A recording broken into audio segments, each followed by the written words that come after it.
নমস্কাৰ বন্ধুসকল, বিচিত্ৰ ব্লগ চেনেলটোলৈ আপোনালোকক স্বাগতম। এইটো মোৰ গাহৰিজনী। এইটো মোৰ 1 মাহ 3 দিন হৈছে। যথেষ্ট পৰিমাণে ডাঙৰ হৈছে। মই ফাৰ্ম কৰিম বুলি ভাবিছোঁ আৰু গাহৰি আনিম বুলি ভাবিছোঁ। আপোনালোকেও কৰিব পৰা, নিবনুৱা সমস্যা সমাধান কৰিব পৰা। মই কি দানা ফিড দিওঁ এইটো আপোনালোকক মই দেখাই আছোঁ।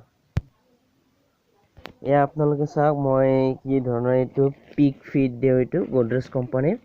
এইটো 50 কেজিত 1 বেগত 1400 টকা লয়। আৰু মই এইটো মল দিওঁ, ভুচি ধান ভানিলে ওলাওঁ। তাৰপিছত মই সুদি চাউল, কিবা কিবি খুতুৰা শাক, চব্জি তব্জিবিলাক সিজাই কিনি দিওঁ। বৰ্তমান মই প্ৰচেছ চলাই আছোঁ গাহৰি ফাৰ্ম কৰাৰ কাৰণে। 5-6টা মান কম বাজেটত কৰিম বুলি ভাবিছোঁ।